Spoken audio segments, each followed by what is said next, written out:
അപ്പൊ അതേ വൈകിട്ട് തേജു ക്ലാസ് ഒക്കെ കഴിഞ്ഞ് വന്ന് നിൽക്കുക കേട്ടോ. അവൻ ക്ലാസ് കഴിഞ്ഞ് വന്ന് ഏറ്റവും കൂടുതൽ ആദ്യം ചോദിക്കുന്ന ഒരു കാര്യം പഴം ഉണ്ടോന്നാണ്. വെറുതെ കഴിക്കാനല്ല കേട്ടോ, അവന് പഴം അങ്ങനെ നെയ്യിൽ പൊരിച്ച് കഴിക്കാൻ ഭയങ്കര ഇഷ്ടമാണ്. അപ്പൊ പറഞ്ഞ പോലെ നെയ്യിൽ പൊരിച്ച് കൊടുക്കണേന്റെ ആഹ്ലാദ പ്രകടനമാണ് കേട്ടോ അത്. ഒരു പഴം ഉണ്ടെങ്കിൽ അവ അങ്ങനെ കഴിച്ചോളൂ കേട്ടോ.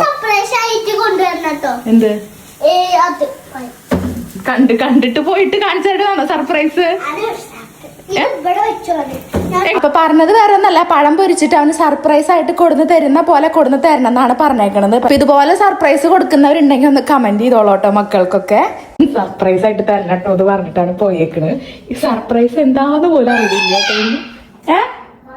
ഇല്ലേ പറയണ്ടേ, നിങ്ങൾ ആരും കേട്ടിട്ടില്ലല്ലോ. ഞാൻ തേജുവിന് സർപ്രൈസ് ആയിട്ടാട്ടോ കൊടുക്കുന്നത്. വരികട്ടോ തേജുവിന്റെ. അപ്പൊ ഡ്രാമാറ്റിക് സർപ്രൈസ് ആണെങ്കിൽ തേജപ്പന്റെ എക്സ്പ്രഷൻ ഇങ്ങനെ ആയിരിക്കും കേട്ടോ. കാണുമ്പോൾ ഓവറായിട്ട് എക്സ്പ്രഷൻ ഇട്ടങ്ങോട്ട് ചാളാക്കി തരും. നമ്മൾ ശരിക്കും അവന് സർപ്രൈസ് കൊടുക്കുകയാണെങ്കിൽ അവൻ ഭയങ്കര ഇൻട്രോവേർട്ട് ആയിട്ട് നിന്ന് പോവും. മുഖത്തെ എക്സ്പ്രഷനോ കാര്യങ്ങളോ ഒന്നും വരില്ല. ഇങ്ങനെ ഒരു വളിഞ്ഞ ഭാവം കാട്ടിട്ടാ നിൽക്കാറ് കേട്ടോ നമ്മൾ ശരിക്കും സർപ്രൈസ് കൊടുക്കുകയാണെങ്കിൽ. അപ്പൊ അതേ എല്ലാം കഴിച്ച് കഴിഞ്ഞ് പിള്ളേരുടെ കൂടെ അതേ കളിക്കാൻ പോയി കേട്ടോ അപ്പുറത്തെ വീട്ടിക്ക്. പിന്നെ ഞാൻ അടിച്ചൊരു തുടക്കാട്ടോ ചെയ്തത്. അപ്പൊ നാളെ രാവിലെ ചിലപ്പോൾ എനിക്ക് അടിച്ചൊരു തുടയ്ക്കാൻ എനിക്ക് നേരം ഉണ്ടായിരിക്കില്ല, അടിച്ചു വരാൻ മാത്രമേ നേരം ഉണ്ടായിരിക്കുള്ളൂ ക്ലാസ്സിന് പോണ കാരണം. അപ്പൊ ഞാൻ വേഗം തലേന്ന് തന്നെ ഒക്കെ തുടച്ചിട്ടുട്ടാ. പിന്നെ ഞാൻ അവൻ വരുമ്പോഴേക്ക് എന്താ ഉണ്ടാക്കുക നോക്കിയിട്ടാണ് നിൽക്കുന്നത്. എന്തായാലും 6 മണി 6:30 കഴിഞ്ഞ് വരുമ്പോൾ. അപ്പൊ പിന്നെ എന്തെങ്കിലും ചായക്ക് ഇങ്ങനെ വെറുതെ ഒരു 6-7 മണിയാകുമ്പോൾ കഴിച്ചിരിക്കാൻ നല്ല രസമല്ലേ. അപ്പൊ ഞാൻ നമ്മുടെ പുട്ടുകൊണ്ട് ഉപ്മാവാട്ട് ഉണ്ടാക്കണത്. വേറെ ഒന്നല്ല, നമ്മൾ നോർമൽ ഉപ്മാവ് ഉണ്ടാക്കണ പോലെ തന്നെ പുട്ട് പൊടിച്ചിട്ട് അതിലേക്ക് ഇടുന്നു. രാവിലെ പുട്ട് ഉണ്ടാക്കിയിട്ടായിരുന്നു. അപ്പൊ ആ പുട്ടിന്റെ ബാക്കി ഉള്ളത് ഞാൻ പൊടിച്ചിട്ട് ഉപ്മാവ് ആക്കട്ടെ ചെയ്തത്. കടുകൊക്കെ പൊട്ടിച്ചിട്ട് ഉള്ളിയും പച്ചമുളകും ഉണക്കമുളകും ഒക്കെ ഇട്ട് വറുത്തിട്ട് അതിലേക്ക് നമ്മുടെ പുട്ട് പൊടിച്ചത് ഇടാട്ടോ.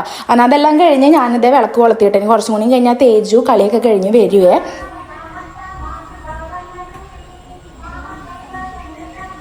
അപ്പൊ നമ്മൾ കത്തിച്ച് വെക്കണ സാമ്പ്രാണി കഴിഞ്ഞിട്ടുണ്ട് കേട്ടോ. ഒരെണ്ണം കൂടി 1-2 കൂടി ബാക്കിയുണ്ട്. ഇനി അതും കൂടി വാങ്ങണേ. അപ്പൊ ഉള്ളത് ഞാൻ കത്തിച്ച് വെച്ചു. പിന്നെ അതേ ചെറിയൊരു പാട്ടൊക്കെ വെച്ചിട്ട് ഇനി നമുക്ക് വലിയൊരു പണിയുണ്ട് കേട്ടോ പുറത്ത്.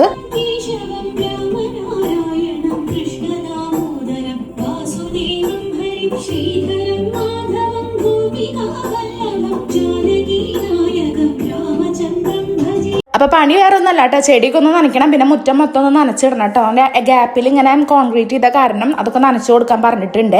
അപ്പൊ അതൊക്കെ നനയ്ക്കണം. പിന്നെ 2 ദിവസം കഴിഞ്ഞിട്ട് നമുക്ക് അടുത്ത പണി തുടങ്ങുള്ളൂ. കുറച്ച് തിരക്കുണ്ട് നമുക്ക് വീട്ടിൽ, അതുകൊണ്ട് 2 ദിവസം കഴിഞ്ഞിട്ടേ പണി തുടങ്ങുള്ളൂ കേട്ടോ. മറ്റേ ഗ്രാസ് കൊടുക്കലും അതുപോലെ തന്നെ ഫ്രണ്ട് പോർഷനൊക്കെ ഇല്ലേ, അവിടെയൊക്കെ ഇനി കട്ട വിരിക്കാണ്ട് കേട്ടോ. അങ്ങനെ തേജു ഇതേ കളിയൊക്കെ കഴിഞ്ഞ് വന്ന് നമുക്ക് കഴിക്കേണ്ട സാധനങ്ങളൊക്കെ എടുത്തു കേട്ടോ. അപ്പൊ ഉപ്മാവും ചായയും പിന്നെ അതുപോലെ തന്നെ രാവിലെ ഞാൻ പഴനുറുക്ക് ഉണ്ടാക്കിയിട്ടുണ്ടായിരുന്നു, അതും ഉണ്ട് കേട്ടോ. അതെല്ലാം കഴിച്ചതിന് ശേഷമാണ് കേട്ടോ അവൻ പഠിക്കാതിരിക്കുക. അതാണ് ബാക്കിൽ ബുക്കൊക്കെ കൊടുന്ന് വെച്ചേക്കണേ. അപ്പൊ ഇന്നത്തെ വീഡിയോ എത്രയുള്ളൂ, അടുത്ത വീഡിയോയിൽ കാണാം കേട്ടോ. ബൈ.